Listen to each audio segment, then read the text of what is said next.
बात करते हैं पेरिस ओलंपिक 2024 और उसमें भारत के शानदार सफर की।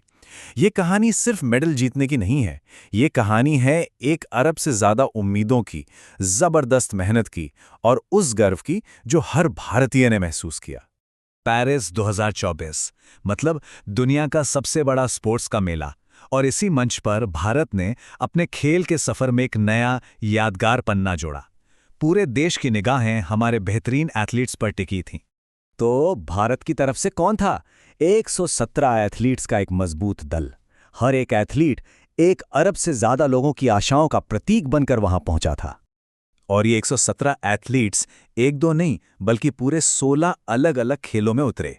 तीरंदाजी और एथलेटिक्स तो थे ही, साथ में घुड़सवारी और सेलिंग जैसे नए खेल भी थे। ये दिखाता है कि भारत अब हर खेल में अपनी पहचान बना रहा है।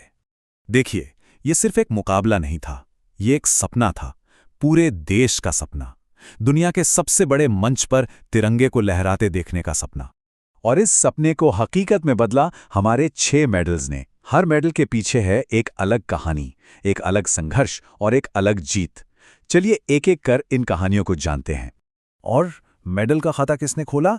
एक ऐसी शूटर ने जिसने सचमुच इतिहास लिख दिया। नाम है मनु भाकर, जो अब भारतीय स्पोर्ट्स के इतिहास में हमेशा के लिए अमर हो गया है।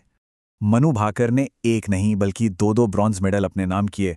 वो ओलंपिक शूटिंग में मेडल जीतने वाली पहली भारतीय महिला बनी। और इतना ही नहीं, वो आज़ाद भारत की पहली एथलीट हैं जिसने एक ही ओलंपिक में 2 मेडल जीते हों। और सबसे दिलचस्प बात तो यह है कि शूटिंग से पहले वो मार्शल आर्ट थॉन्ग था की नेशनल मेडलिस्ट भी रह चुकी हैं। मतलब टैलेंट तो कूट कूट कर भरा है। जाहिर है, जब जीत इतनी बड़ी हो तो पूरा देश जश्न मनाता है। प्रधानमंत्री नरेंद्र मोदी ने भी उनकी तारीफ करते हुए कहा कि हमारे शूटर्स लगातार हमें गर्व महसूस करा रहे हैं। और मनु सरबजोत की जोड़ी की जीत को उन्होंने एक अविश्वसनीय उपलब्धि बताया। लेकिन रुकिए, शूटिंग में कहानी अभी खत्म नहीं हुई थी।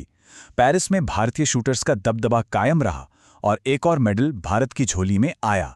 इसने ये साबित कर दिया कि शूटिंग में भारत अब एक बड़ी ताकत बन चुका है। ये मेडल दिलाया स्वप्निल कुसाले ने। उन्होंने मेंस 50 मीटर राइफल 3 पोजीशन में ब्रॉन्ज जीता। और ये भी एक ऐतिहासिक जीत थी क्योंकि इस इवेंट में भारत का ये पहला ओलंपिक मेडल था। अच्छा, शूटिंग से हटकर अब उन खेलों की बात करते हैं जो हमारी मिट्टी में है, हमारे रगों में है। कुश्ती और हॉकी। यहां भी हमारे खिलाड़ियों ने देश का सिर ऊंचा किया। एक तरफ पहलवान अमन सहरावत ने 57 किलो फ्रीस्टाइल में ब्रॉन्ज मेडल जीतकर अपना दम दिखाया, तो वहीं दूसरी तरफ हमारी मेंस हॉकी टीम ने भी एक और ब्रॉन्ज मेडल जीतकर देश को जश्न मनाने का मौका दिया। और अब उस खिलाड़ी की बात जिसके भाला फेंकने पर पूरे देश की धड़कनें रुक जाती हैं। टोक्यो के गोल्ड मेडलिस्ट, हमारे अपने नीरज चोपड़ा। पेरिस में भी सब उनसे गोल्ड की ही उम्मीद कर रहे थे। मुकाबला बहुत ही जबरदस्त था। पाकिस्तान के अरशद नदीम ने 92.97 मीटर का नया ओलंपिक रिकॉर्ड बनाकर गोल्ड मेडल जीता। तो वहीं नीरज चोपड़ा ने भी अपना बेस्ट प्रदर्शन करते हुए 89.45 मीटर दूर भाला फेंका और भारत के लिए सिल्वर मेडल पक्का किया। पर नीरज के लिए यह आसान नहीं था। उनका पहला ही थ्रो फाउल हो गया, जिससे प्रेशर बहुत बढ़ गया था। लेकिन चैंपियन तो चैंपियन होता है। उन्होंने दूसरे ही थ्रो में 89.45 मीटर्स की दूरी तय कर वापसी की। इस सिल्वर के साथ ही नीरज आज़ाद भारत के पहले ऐसे एथलीट बन गए हैं जिसने ट्रैक एंड फील्ड में 2 ओलंपिक मेडल जीते हों। लेकिन देखिए, इंडिया की ओलंपिक कहानी सिर्फ इन 6 मेडल्स की नहीं है। मेडल टैली के अलावा भी बहुत कुछ हुआ। कुछ ऐसी कहानियां भी हैं जो संघर्ष, हिम्मत और बस थोड़े से अंतर से चूक जाने की हैं। जैसे लक्ष्य सेन, जो ओलंपिक बैडमिंटन के सेमीफाइनल तक पहुंचने वाले पहले भारतीय पुरुष खिलाड़ी बने, पर मेडल से बस एक कदम दूर रह गए। और शायद सबसे दिल तोड़ने वाला पल था विनेश फोगाट का। वो फाइनल तक पहुंची, पर मैच से ठीक पहले सिर्फ 100 ग्राम ज्यादा वजन होने की वजह से उन्हें डिस्क्वालीफाई कर दिया गया। ये दिखाता है कि ओलंपिक में जीत और हार का फासला कितना कम होता है। ये सब देखकर एक सवाल तो मन में आता ही है कि 140 करोड़ लोगों के देश में हम मेडल्स के लिए इतना क्यों जूझते हैं? आखिर वजह क्या है? इस सवाल का जवाब थोड़ा गहरा है और ये हमें भारतीय स्पोर्ट्स सिस्टम की कुछ चुनौतियों की तरफ ले जाता है।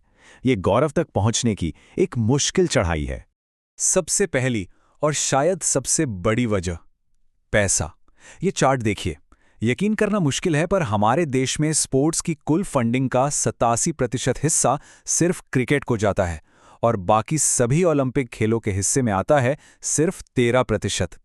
ये असंतुलन ही टैलेंट को आगे बढ़ने से रोकता है। पैसे के अलावा भी कई दिक्कतें हैं, जैसे टैलेंट को सही समय पर ना पहचान पाना, वर्ल्ड क्लास ट्रेनिंग सुविधाओं की कमी, स्पोर्ट्स फेडरेशन में पॉलिटिक्स और हमारी अपनी सोच जो आज भी पढ़ाई लिखाई को स्पोर्ट्स से ज्यादा जरूरी मानती है। लेकिन ऐसा नहीं है कि कुछ हो नहीं रहा, हालात बदल रहे हैं और भविष्य के चैंपियंस को घड़ने के लिए कई बड़े कदम उठाए जा रहे हैं। जैसे खेलो इंडिया है, जो जमीनी स्तर पर मतलब बिल्कुल शुरुआत से बच्चों को तैयार कर रहा है। फिर है टॉप्स स्कीम, जो टॉप एथलीट्स को दुनिया की बेस्ट ट्रेनिंग और सपोर्ट देती है। और फिट इंडिया मूवमेंट तो पूरे देश में फिटनेस का माहौल बना ही रहा है। तो पेरिस 2024 वाकई एक मील का पत्थर था। चुनौतियां अभी भी हैं, पर बदलाव की शुरुआत हो चुकी है। अब जब भारत 2036 के ओलंपिक की मेजबानी के लिए भी सोच रहा है, तो सवाल यह है कि क्या हम सिर्फ एक हिस्सा लेने वाले देश से एक असली स्पोर्ट्स सुपर पावर बनने की कगार पर हैं? इसका जवाब तो खैर वक्त ही दे।